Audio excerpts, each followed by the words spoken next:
Bonjour à tous, soyez les bienvenus si vous nous rejoignez dans l'édition de la nuit sur France 24 et sur France Info. Voici les titres de ce journal. 7 mois après la chute de Bachar al-Assad, la Syrie toujours en proie aux violences. L'armée syrienne a initié il y a quelques heures son retrait de la ville de Soueïda après l'annonce d'un cessez-le-feu. C'est ce qu'ont confirmé les autorités syriennes. Il intervient après un appel des États-Unis à mettre fin aux violences intercommunautaires. Le bilan des affrontements à Soueïda s'établit à plus de 350 morts depuis dimanche, je vous le disais, information de l'Observatoire syrien des droits de l'homme. L'ONG indique notamment que 27 civils auraient été exécutés de façon arbitraire par des membres des forces gouvernementales. Face à ces violences, de nombreuses capitales ont appelé à la désescalade. Étienne Papounot.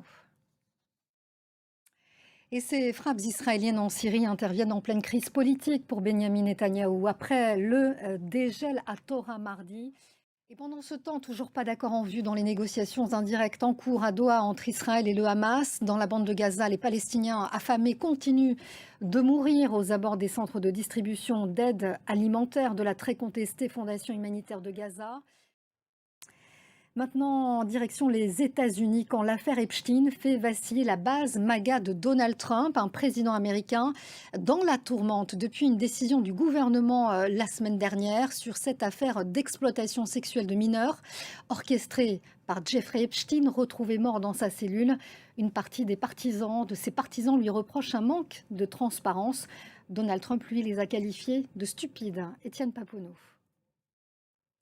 Et coup de projecteur maintenant sur ce démantèlement d'un groupe d'activistes russes mené par les agences Europol et Eurojust. Un important groupe de hackers pro-russes a été démantelé. On sait que l'Europe fait face à de nombreuses cyberattaques ces dernières années, notamment contre ses infrastructures. Ils se sont notamment attaqués à des sites gouvernementaux et d'hôpitaux en Allemagne. Écoutez les précisions de Caroline Dubled, correspondante de France 24 à Berlin. C'est un budget européen déjà sous le feu des critiques. La présidente de la Commission a présenté ce mercredi une proposition de budget en nette hausse, 2000 milliards d'euros pour la période 2028-2034, inacceptable pour Berlin. La France, elle, a déjà annoncé, elle va diminuer sa contribution au budget européen.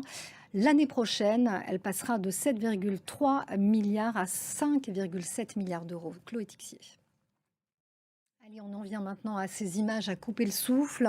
Un peu plus près d'une étoile, le Soleil, la NASA a dévoilé des clichés. Vous allez le voir, aussi stupéfiants que rares. Jamais un engin spatial ne s'en était autant approché. C'est une prouesse technologique, mais aussi une avancée pour mieux comprendre la météo spatiale. Le récit de Thibaut Francesquet. À la fin de ce journal, l'édition de la nuit revient dans 15 minutes. Restez avec nous, à tout à l'heure.